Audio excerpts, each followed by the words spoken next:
Hello, good morning दोस्तों। कैसे हैं आप लोग? आशा करती हूँ ठीक होंगे, है ना। तो वेलकम है आप लोगों को आपकी क्लास में, AFT एडू बूस्ट में, है ना। तो खुद पर विश्वास करना सबसे बड़ा साहस हो, और ये साहस करते रहे। सकारात्मक सोचे और सकारात्मक रहे। देखिए आज ना मैं जो ज्योग्राफी का है, ज्योग्राफी का नया चैप्टर शुरू करने जा रही हूँ, मिट्टी। तो आज मैं मिट्टी कैसे बनता है वो बताऊंगी। बाकी इसमें देखिए 8 तरह के मिट्टी भारत में पाए जाते हैं। तो मैं एक साथ, क्योंकि देखिए मिट्टी से क्वेश्चन बहुत आते हैं, उसमें क्या पाया जाता है, कौन सी मिट्टी में क्या पाया जाता है, क्या क्या नहीं पाया जाता है ना। तो मैं अलग अलग टॉपिक बना दी हूँ, फिगर विद फिगर। तो एक बार आप देख लेंगे ना, तो और उसके ऑब्जेक्टिव कर लेंगे, तो मुझे नहीं लगता मिट्टी से संबंधित कोई भी क्वेश्चन छूटेगा। तो मैं थोड़ा सा प्रोसेस बता देती हूँ कि मिट्टियों का निर्माण कैसे होता है ना। तो मिट्टी कैसे बनती है, सॉइल फॉर्मेशन इन डिटेल्स, ठीक है। तो पहले हम देखेंगे कि मिट्टी कैसे बनती है ना। तो मिट्टी बनने की प्रक्रिया को अपक्षय कहा जाता है ना, वैदिक बोलते हैं। कहा जाता है। तो अक्षय अक्षय मीन्स क्या होता है, किसी चीज को टूट फूट के गिरना, है ना, टूट फूट होना। यह बहुत धीमी प्रक्रिया है, ठीक है। देखिए अभी कभी कभी मिलान में दे देगा, अक्षय प्रक्रिया से बनता है, ये दे देगा। तो यहाँ पे ध्यान रखेंगे कि क्वेश्चन कहाँ कहाँ से बन सकता है, ठीक है। और फिर जिसमें हजारों लाखों साल लग जाते हैं। देखिए एक मिट्टी के व्रत बनने में ना हजारों लाखों साल लग जाता है, ठीक है। इसलिए अपर्दन से रोके मिट्टी को, है ना। तो ये देखिए पहला क्या है, भौतिकी अपक्षय, है ना। तो भौतिकी अपक्षय किससे आता है, देखिए हर एक पॉइंट पे ध्यान देंगे। बहुत लगेगा कि यार ये सिंपल है, क्या बता रही है मैम, है ना। बट क्वेश्चन कहाँ कहाँ से उठता है, में पहले भौतिक अपक्षय है। तो फिजिकल वेदरिंग में क्या होगा, सूर्य की गर्मी, जब गर्मी पड़ता है, फिर ठंडा, फिर हवा, पानी के प्रभाव से चट्टाने टूटकर छोटे छोटे टुकड़ों में बदल जाती है ना। जैसे दिन में गर्म और रात में ठंडी होने चट्टाने फट जाती है। जैसे दिन में बहुत गर्म हुआ और रात में ठंडा पड़ गया, तो क्या होता है कि ठंडा गर्म होने से क्या होता है, चट्टाने टूट दरार पड़ जाती है और फिर टूटने लग जाती है ना। तो ये भौतिक अपक्षय हुआ, ठीक है। और अब आगे रासायनिक रासायनिक अपक्षय, है ना। एक तो भौतिक अपक्षय में क्या होता है, फिर ये रासायनिक अपक्षय, केमिकल वेदरिंग, ठीक है। तो इसमें क्या होता है, रासायनिक में पानी, ऑक्सीजन और कार्बन डाइऑक्साइड CO2, ठीक है, के प्रभाव चट्टाने खनिज में घुलते हैं या बदलते हैं। जैसे पानी से मान लीजिए कुछ अपक्षय के, भौतिक अपक्षय के द्वारा मान लीजिए ये चट्टान है, ठीक है। अब इसमें भौतिक सूरज पड़ा बहुत और रात में ठंडी हो गई, तो क्या हो गया, ये दरार पड़ गया, है ना। ये चट्टान दरार पड़ गया। अब इधर से रासायनिक अपक्षय से ऐसे पानी आ गया, तो ऑक्सीजन, तो इससे क्या हो गया कि CO2, तीनों चीज, तो ये धीरे धीरे चट्टाने क्या हो गए, घुलते जाएंगे और छोटे छोटे बारीकी में टूटते जाएंगे, है ना। चलिए आज मेरा थोड़ा सा तबीयत थोड़ा ठीक नहीं है, पर कोई नहीं। देखिए डिसिप्लिन में तो रहना पड़ेगा आपको भी और हमें भी, है ना। ना आप पढ़ाई छोड़ सकते हैं, ना हमें पढ़ाना छोड़ना पड़ेगा, क्योंकि अगर कोई भी हमारा क्लास देखता है तो रोज वेट करता है ना उस क्लास के लिए। तो मैं बंक नहीं मार सकती। तो आप लोग भी पूजा वूजा करते रहे, दुर्गा पूजा बनाते रहे, बट ना पढ़ाई करते रहे, ठीक है। कम से कम 6 घंटा पूजा में भी जरूर पढ़े, रात और दिन मिला के। चलिए उदाहरण देखिए, लोहे की मात्रा वाली चट्टानों और ऑक्सीजन की नमी का असर जो होता है, जंग जैसी परत बन जाती है। तो लाल मिट्टी आप देखेंगे, जैसे ये भारत हो गया, ओके। तो भारत में लाल मिट्टी देख, गर्मी किधर पड़ता है, इधर। अब हिमाचल में नहीं मिलेगा, क्योंकि उधर गर्मी नहीं पड़ता। तो गर्मी के लोहे की मात्रा चट्टाने में ऑक्सीजन नमी किधर आएगा, तो ये वाला हो गया, छोटा नागपुर पठार हो गया, फिर इधर तमिलनाडु साइड हो गया, है ना। तो ये सब एरिया में क्या होता है, लाल मिट्टी पाई जाती है ना, ठीक है। अब हम जैविक अपक्षय देखेंगे, बायोलॉजिकल वेदरिंग, ठीक है। तो बायोलॉजिकल तीसरा क्या है ना, तो तीसरा क्या है, जैविक अपक्षय में, बायोलॉजिकल वेदरिंग में क्या होता है, पेड़ की जड़ें, कीड़े मकोड़े, शैवाल, देखिए शैवाल हो गया, कवक हो गया, बैक्टीरिया चट्टानों को तोड़ते हैं और विघटित करते हैं। विघटन में से मतलब अलग अलग करना, है ना। तो क्या होगा कि बहुत सारे कीड़े मकोड़े होते हैं, कवक होते हैं, शैवाल होते हैं, बैक्टीरिया होते हैं, वो क्या करते हैं, इसको तोड़ते हैं और विघट एक दूसरे से अलग करती है। पत्ते जड़ जानवर सड़कर मिट्टी में ह्यूमस बनाते हैं, है ना। तो अब इससे क्या होता है, देखिए जैविक अपक्षय, रासायनिक अपक्षय और भौतिक अपक्षय, ये तीनों मिला के मिट्टियों का निर्माण करते हैं ना। तो शैवाल देखते हैं, शैवाल जो चिकना चिकना आप देखेंगे, कहीं पानी बार बार गिरता है, जमा होता है ना, तो वहाँ वाइट वाइट ग्रीन ग्रीन से ऐसे मोटे मोटे परत बन जाते हैं। शैवाल से पेट्रोल भी बनता है ना, पेट्रोल से। और जो ब्यूटी ब्यूटी के लिए, जैसे ब्यूटी प्रोडक्ट भी बनता है इससे, ठीक है। तो ये ध्यान रखेंगे, ओके। तो अब पेड़ के पत्ते जानवरों के शौच चढ़कर मिट्टी में ह्यूमस बनाते हैं, है ना।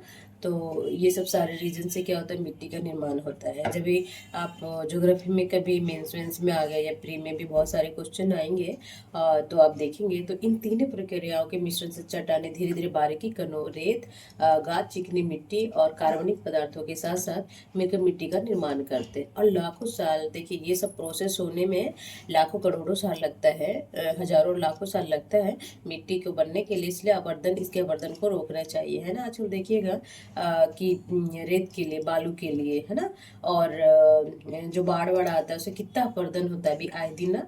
आए दिन हिमाचल में, उत्तराखंड में ये सब देखिएगा कि बाढ़ आ रहा है और काफी गाद उसको बहा के ले जा रहा है। जो नदियों किनारे दिखेगा एकदम खंडर सा होता जा रहा होगा कि यार मिट्टी का अपक्षय तो है, पेड़ साइड साइड से कट गए तो पेड़ उसके जड़ों को बांध के नहीं रखते। ये सब मैं बताऊंगी, सारा इन्वायरमेंट जब पढ़ाऊंगी मैं आप लोग को तो ये सब बताऊंगी, है ना।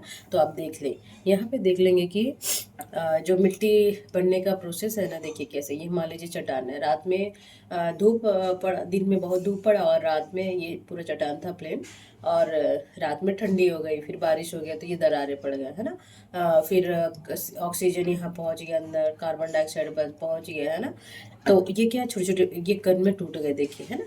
ये कोई बड़ा टूटा, कोई छोटा टूटा, और ये प्रोसेस होता गया, है ना। कवक हो गया, बैक्टीरिया, सेवाल जितने भी हो गए तो ये और बारीकी कण में देखिए टूट गए, इसमें से परत नहीं बना। पर देखिए ये और छोटे छोटे बारीकी कण में टूट गए, और यहाँ पे देखिए ये वाला पोर्शन यहाँ पे ये क्या हो गया, ये मिट्टी का निर्माण हो गया, है ना। तो नीचे के, अब नीचे नीचे जाता जाएगा ऐसा प्रोसेस, पहले ऊपर वाला लेयर बनेगा, फिर नीचे बनेगा, फिर नीचे बनेगा, फिर नीचे बनेगा, फिर नीचे बनेगा। तो ऐसे प्रोसेस चल चल के मिट्टी का निर्माण होता है। ये ध्यान देखेंगे तो सारा समझ में आ जाएगा। और ऊपर देखें, है ना। तो अब देखेंगे कि भारत में मिट्टियाँ कितने प्रकार के होते हैं। देखिए मोस्टली तो 6 होती है, बट और है, पीठ हो गया, तो और कुल ना 8 प्रकार की मिट्टियाँ भारत में पाई जाती है। उसके बहुत सारे रीजन होते हैं कि मिट्टी, भारत में इतनी तरह की मिट्टी पाने का क्या रीजन है। तो अब देखेंगे कि यहाँ का जलवायु विविधता बहुत है, कहीं बहुत ठंडा पड़ता है, कहीं बहुत गर्मी पड़ता है ना, कहीं वर्षा बहुत आता है, कहीं कम वर्षा आता है, बहुत सारी नदियाँ हैं। तो ये सब सारा रीजन होता है मिट्टी के निर्माण के लिए, है ना। तो चलिए अभी हम्म, तो चलिए मिट्टी के प्रकार पढ़ने से पहले मैं थोड़ा मोटिवेट करती हूँ आप लोगों को कि सफलता का रास्ता खुद को अनुशासित करने से होके गुजरता है ना। तो अनुशासन क्या होता है कि हम जिस काम को करें उसे नियमित तौर पे करें, नियमित टाइम पे करें, है ना। अनुशासित रहेंगे, मॉर्निंग में उठेंगे, फिर नहाएंगे, फिर ब्रेकफास्ट करेंगे, फिर पढ़ने बैठ जाएंगे, है ना। तो ये सब क्या है, अनुशासन ही है। अभी मेरा तबीयत थोड़ा सा खराब है, सर दर्द और नाक भी पूरा बंद है, मेरा आवाज़ एकदम डिफरेंट होगा आज। तो अभी मैं कहती अरे यार ऐसा लग रहा था, बॉडी पेन भी हो रहा है, तो ठीक है सो जाते हैं, आज नहीं लाते। बट क्या है, ये डिसिप्लिन है, हम हमारे सक्सेस के लिए, हमारे लिए।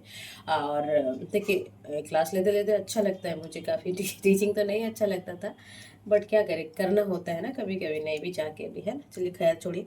तो फिर क्या होता है कि भारत की मिट्टियों का प्रकार, है ना। तो खुद को अनुशासित रखें, और ये सफलता का रास्ता है, और इस रास्ते पे चले अनुशासित होके, डिसिप्लिन होके, है ना। चलिए ठीक है, अब हम पढ़ाते हैं कि भारत की मिट्टियों का प्रकार। तो भारत बहुत विशाल और विविध जलवायु वाला क्षेत्र है ना, जानते हैं। अलग अलग हिस्सों में अलग अलग तरह की मिट्टियाँ पाई जाती है। और मैं देखिए यहाँ बहुत फिगर नहीं डाली हूँ, जब मैं मिट्टियाँ, काली मिट्टी, जलोढ़ मिट्टी ये सब पढ़ाऊंगी ना, तो वहाँ में ना अलग अलग क्लासेस मिट्टी को अलग अलग दो दो मिट्टी करके ना पढ़ाऊंगी, ताकि आपके दिमाग में घुस जाए कि कौन सी मिट्टी कहाँ पाई जाती है, क्या उसमें पाया जाता है, किस फसल के लिए उपयुक्त है। ये बहुत देखिएगा हर एग्जाम में ना एक दो क्वेश्चन घुसा देता है ना। तो ये हमारे मेंस के लिए भी बहुत इंपॉर्टेंस है। और अभी बाढ़ बाढ़ आ रहा है तो अपरदन ज़्यादा हो रहा है, तो इससे रिलेटेड क्वेश्चन पूछ सकते हैं ना। तो बेसिक सब कुछ पढ़ना है, चाहे एक क्वेश्चन एक नंबर के लिए तो फिर रुक जाता है जी, तो एक नंबर हम क्यों छोड़े, है ना। चलिए, तो पहला है जलोढ़ मृदा, तो हम उसे वहाँ पे डिटेल से बताएंगे, बस ऐसे ही यहाँ भरवली बता देती हूँ मैं। तो ये कहाँ पाया जाता है, गंगा, ब्रह्मपुत्र, सिंधु घाटी, उत्तर पंजाब, उत्तर भारत, पंजाब, हरियाणा, उत्तर पश्चिम बिहार में, बंगाल में और असम में, है ना। विशेषता क्या होता है, उपजाऊ, नमी पकड़ने की क्षमता अधिक होती है ना। और फसलें गेहूं, चावल, गन्ना, जूट, ऐसे देख लेंगे, है ना। बाकी देखिए मैं जब उसमें पढ़ाऊंगी ना तो मैं अच्छे से बताऊंगी सारे, इसीलिए मैं यहाँ पे नहीं बता रही हूँ कि काली मिट्टी कैसे बनती है, क्या बोला जाता है उसको, है ना। तो इस ये कहाँ पाई जाती है, मध्य प्रदेश, महाराष्ट्र, गुजरात, आंध्र प्रदेश, कर्नाटक, है ना। विशेषता कि पानी रोकने की क्षमता बहुत अधिक होती है, बहुत उपजाऊ होती है, कपास के लिए उत्तम होती है। फसलें कपास, सोयाबीन, गन्ना ये काली मिट्टी में पाया जाता है। ठीक है, वहाँ पे लाल मिट्टी देख लीजिए कहाँ होता है, तमिलनाडु, कर्नाटक, उड़ीसा, झारखंड, छत्तीसगढ़। विशेषता क्या है कि लाल मिट्टी में लोहे की ऑक्साइड लाल रंग का माध्यम उपजाऊ होता है, कम उपजाऊ होता है ना, मध्यम उपजाऊ होता है। बाजरा, मूंगफली और दालें के लिए इम्पोर्टेंस है। ओके, ठीक है। और लेटेराइट मिट्टी ये पश्चिमी घाट में, जैसे कि ये सॉरी ये भारत हो गया, तो ये सब पोर्शन में ना थोड़ा सा लेटेराइट मिट्टी पाई जाती है। अधिक वर्षा वाले क्षेत्र में पोषक तत्व तो कम पाया जाता है इसमें। और ये चाय, कॉफ़ी और नारियल के लिए तो देखिएगा केरल उरल में तो इसका रीजन होता है या लेटेराइट मिट्टी मिलते हैं, थोड़ा रेड जैसा दिखता है ये।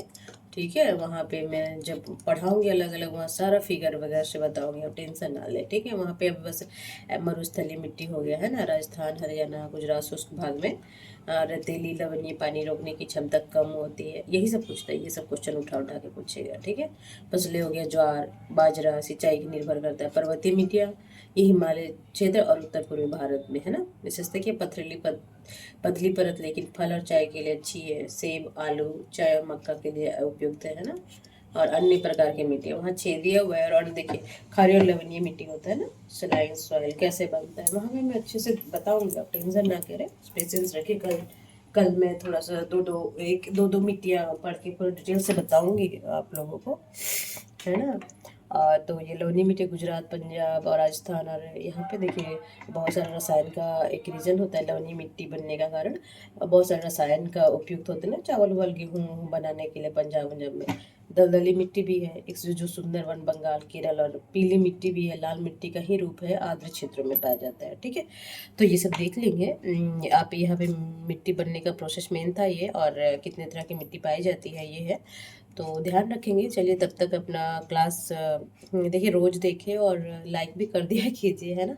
मेरा रिवार्ड तो वही है ना कि आप मैसेज और लाइक करेंगे, तो हम किसी से बेनिफिट ले रहे हैं तो इतना तो हमारा कर्तव्य भी बनता है कि लाइक और वो क्या बोलते हैं मैसेज कैसा क्लास लेती हूँ वो बताएंगे आप, है ना। चलिए कोई नहीं, कंजूसी सब में भी आता है ना।